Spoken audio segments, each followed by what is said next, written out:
All right. Good afternoon, folks. I don't know why my hair is cleaning. Y'all don't care about that. So like I said, I'm going to start. God, it's so noticeable. Okay.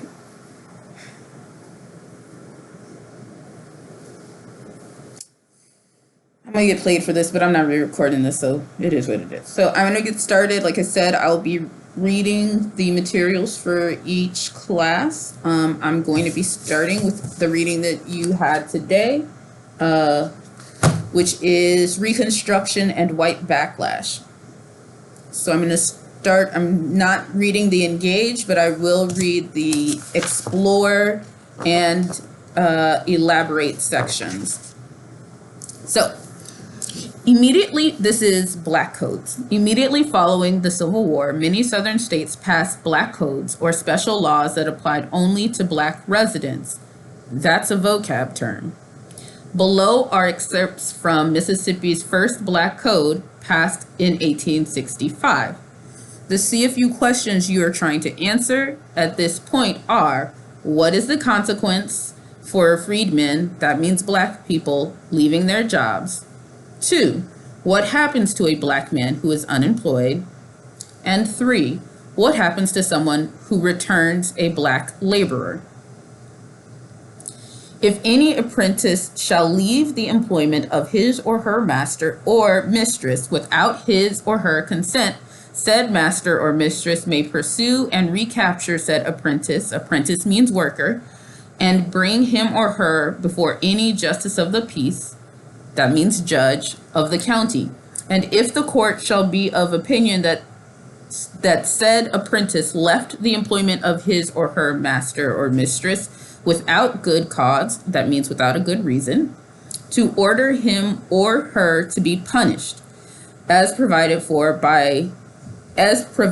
the punishment of hired freedmen, as may be from time to time provided for by law, for desertion, until he or she shall agree to return to his or her master or mistress.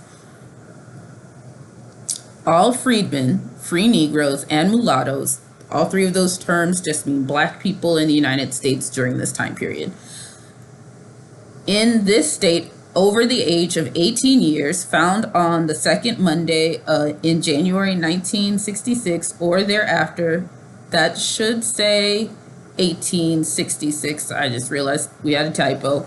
Or thereafter, with no lawful employment or business, or found unlawfully assembling themselves together in either day or nighttime, that means being around each other, being in a group, day or night, shall be deemed vagrants, which means homeless, or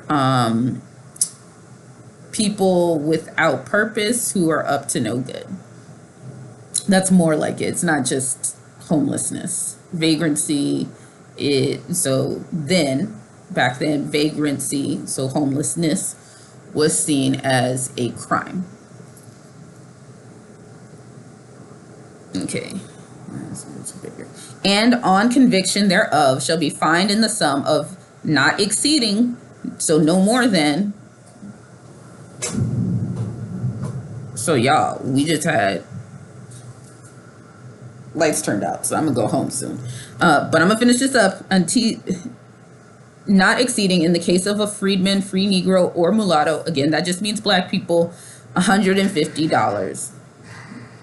Every civil officer, that means police, shall and every person may arrest and carry back to his or her legal employer any freedman, free Negro, or mulatto, again, that means Black people, who shall have quit the service of his or her employer before the expiration of his or her term of service without good reason. And said officer and person shall be entitled to receive for arresting and carrying back every deserting employee aforesaid, mentioned before, the sum of $5. You are then asked to answer what was the purpose of the Black Codes and what was their impact on African Americans. All right, next we are going to new state constitutions and Jim Crow laws. Context: immediately following the Civil War, Southern states were required to write new state constitutions that eliminated slavery, repudiated secession, that disavowed secession and provided basic rights to freedmen, again, the formerly enslaved, in line with the Reconstruction Amendments 13, 14, 15. However, after Reconstruction ended in 1877, many Southern states seized the opportunity to again rewrite their constitutions, this time to remove the rights of African Americans. The president of Mississippi's 1890 Constitutional Convention famously said, "We are here to exclude the Negro. Nothing short of this will answer." Below is an excerpt from the Constitution created and adopted from that convention. Section 243, a uniform poll tax of $2 to be used in the aid of the common schools, that means public schools, and for no other purpose, is hereby imposed on every male inhabitant of this state between the ages of 21 and 60 years. That's a vocab term. Section 244, on and after the first day of January AD 1892, every elector, that means voter, shall, in addition to the foregoing qualifications, be able to read any section of the Constitution of this state. He or she shall be able to understand the same when read to him or give reasonable interpretation thereof. A new registration shall be made before the next ensuing, that means coming up, election after January 1st AD 1892.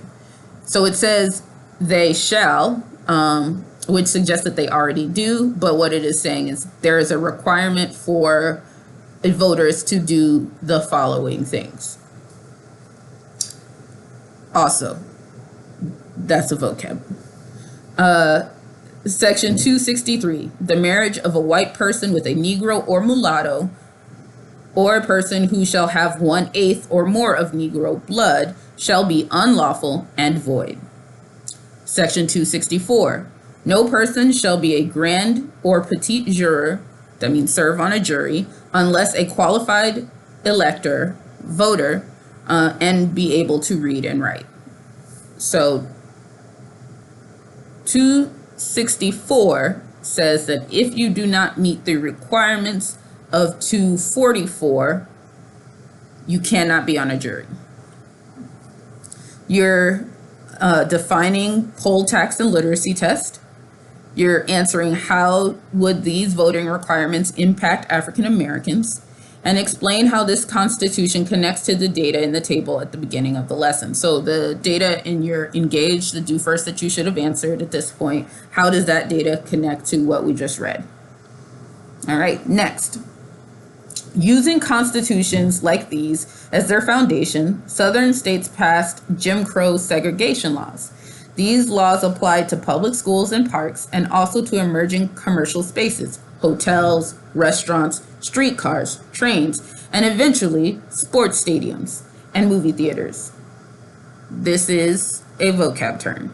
Over time, segregation prevailed in the Southern states. African Americans could not eat in restaurants patronized by whites or use the same waiting rooms at train stations.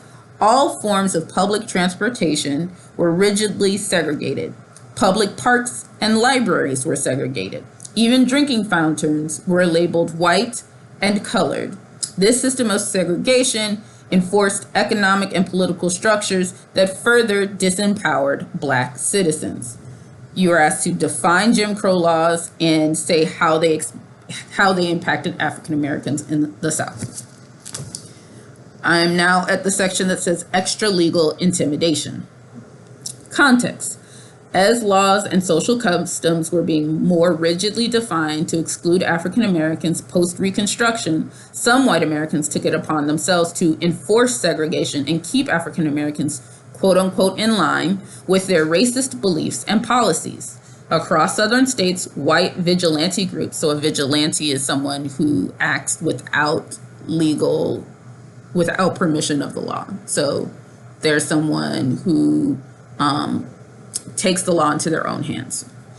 Used tactics like burning freedmen's schools, remember freedmen's means formerly enslaved, beating teachers, and threatening or murdering African Americans who tried to exercise their civil rights.